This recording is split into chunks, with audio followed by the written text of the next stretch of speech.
السلام عليكم ورحمة الله وبركاته. واليوم هذه القصة مثلها قصص كثيرة من هذه القصص البشعة التي تحصل في مجتمعاتنا، منها ما يدفن مع الأيام، ومنها ما يفتضح، ومنها ما يكون سبب للجريمة. كانت هناك عائلة مؤلفة من رجل وزوجته وشاب وشابة. الرجل يعمل في النقل الخارجي، والشاب يعمل ميكانيكي، والبنت طالبة 11. الأم تعمل في مشغل خياطة، معمل خياطة. كان هناك خلاف بين الرجل وزوجته، والرجل يغيب عن البيت لفترات كثيرة وطويلة، أن تترك العمل في المعمل، ولكن نشب الخلاف بينهما، وهي رفضت إما البيت وإما العمل، فاختارت العمل وتم الطلاق بينهم. الأولاد لا تربطهم بالأب علاقة كبيرة، كونه يسافر كثير وبيشوفوا قليل، فتربطهم العلاقة القوية مع الأم، فاختاروا أن يبقوا مع الأم. الولد بعد سنتين والثالثة يذهب مع أبوه ليعمل في النقل الخارجي ويتعلم على هذه المصلحة، وهو ميكانيكي ديزل أصلا، يستفيد منه أبوه في السفر ويعمل، يعني شق طريق حياته. البنت أصبحت طالبة جامعية. الأم بدأت تختلف أحوالها بعد غياب الشاب. البنت عانت كثيرا من غياب أخوها الشاب، لأنه كان مالي عليها الدنيا ويقدم لها كل ما تحتاجه، وهي تعتبر رفيقته وأخته، وهي الأخت عانت على فراق أخوها. تقول: بيوم من الأيام ذهبت إلى المدرسة، ذهبت إلى الجامعة، ومن خلال عودتي لأن الدكتور لم يكن موجودا إلى البيت وجدت ما لم يكن في الحسبان. سمعت ضحك وموسيقى، وسمعت شيء من الدلع. استغربت، ولكن علمت بأن هناك رجل مع والدتي جوا. ركضت إلى المطبخ، أخذت سلاحا ودخلت إلى الغرفة، ولا أرى في عيني حمد ذلك الرجل الذي فر، وبقيت جاكيته موجودة في الغرفة. طبعا لم أعرف ما أفعل مع والدتي من خلال الطعنات التي طعنتها إياها، وتعالت الصراخ وبدأت بالبكاء. الجيران دخلوا إلى هذا المكان وشاهدوا ما شاهدوا، وبين على الدرج الكثير من الدماء من طعنة ذلك الرجل الفار. طبعا اتصلوا بالشرطة والإسعاف، وحضرت الشرطة وحضر الإسعاف، ولكن كانت الأم قد فارقت الحياة. من فعل هذا؟ قالت البنت أنا، وحرزوا على أداة الجريمة وأخذوا البصمات، ونقلت الأم إلى المشفى. من الرجل الذي كان؟ قالت إنه صاحب العمل.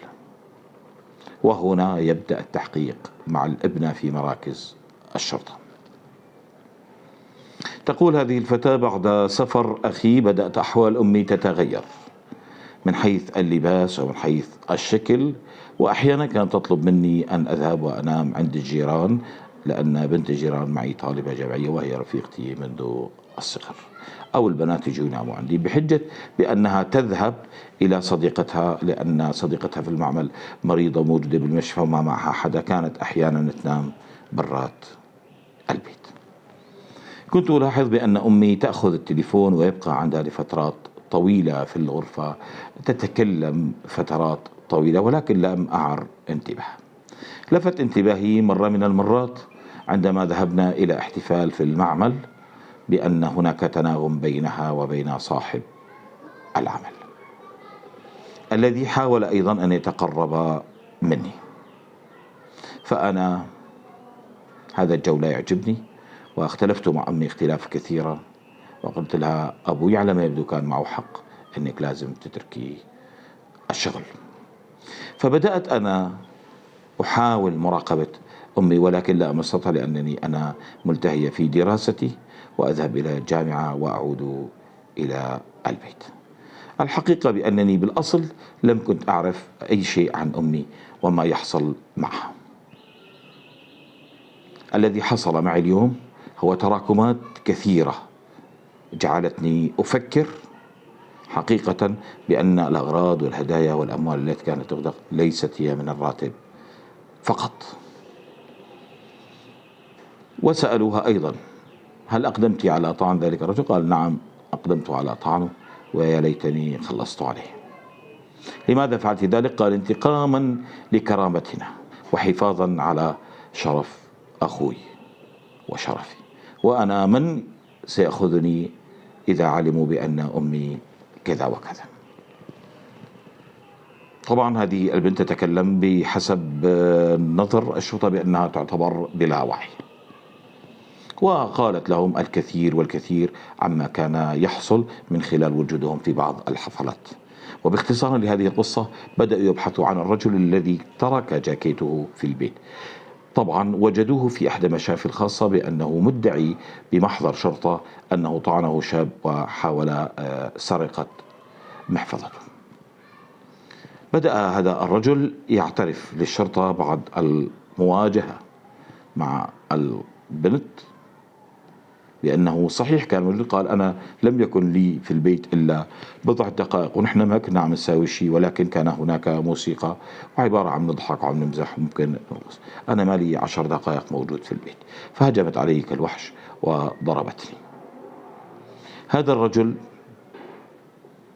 بعد مواجهته بالذي حصل وبدأت التحقيقات معه، الأهل تبعه اللي جايين يشوفوا لأنه حدا لحقه وحدا ضربه وينشتروا كذا إلى آخره، بدأوا يعني يعملوا حسابات كثيرة إنه شو هذا اللي حصل. علموا بأنه كان في بيت المغدورة، وعلموا بأن هذه الطحنة من فتاة من ابنتها، وعلموا بأن أبوهم كان يمشي في الطريق الغير مضمون. من خلال الضغط عليه وسؤال إحدى العاملات الصديقة اللي هي تعمل في السكرتارية، تبين بأنهم يذهبون إليه إلى المزرعة بين الحين والآخر. وربطت الشرطة كلام الابنة بأنها كانت الأم تتغيب أحيانا عن البيت بكلام هذه السكرتيرة التي كانت تسهل قدوم بعض العاملات للحفلة في عند هذا الرجل في المزرعة عندما يكون لوحده وبعيدا عن أهل بيته. هذا الرجل تفاجأ بما اعترفت به السكرتيرة وضغط عليه، فبدأ يعترف بأنه كان على علاقة غير أخلاقية في تلك المرأة، وقال: هي حسب رغبتها، وجدت بها الجمال، وجدت فيها الخير، وجدت فيها الحب وإلى آخره. واعترف على كثير مما كان يفعل ممن يستهويهم قلبه، وكانت الأداة التي تسهل ذلك هي السكرتيرة الموجودة معه. طبعا أوقفت الشرطة هذه الأطراف، وأوقفت البنت التي قتلت أمها، وبدأت الإحالة إلى القضاء، والقضاء أيضا يعيد التحقيق من أول وجديد واستمع إليها. فكانوا أهل هذه البنت أعمامها وأقربائها لم يتركوها، قوموا لها محامين طبعا، وأخبروا أبوها وأخوها، وعادوا وحاولوا أهل تلك المرأة أن يحرقوا المعمل، وصار خلافات أكبر من الخلاف الموجود حفاظا على الشرف، واتهموه بأنه هو من اعتدى وإلى آخره، وهو من دخل إلى البيت. والقصة لها أطراف كثيرة ولها معاني كثيرة، ولكن القضاء لا يعنيه إلا الدلائل والحقائق التي بين يديه. اعترفت البنت بما نسب إليها، وحكمت بحكم مخفف لما وجد بالبيت. طبعا ولم يكن هناك ادعاء لا من أخوها ولا من أخوالها ولا من أهل أمها أبدا أبدا عليها. عندما خرجت من السجن كان هناك مفاجأة، ولكن هذه المفاجأة سيئة بالنسبة لها، بأنها فصلت من الجامعة لارتكابها جرم وإلى آخره، وأنها حياتها العلمية قد انتهت هنا.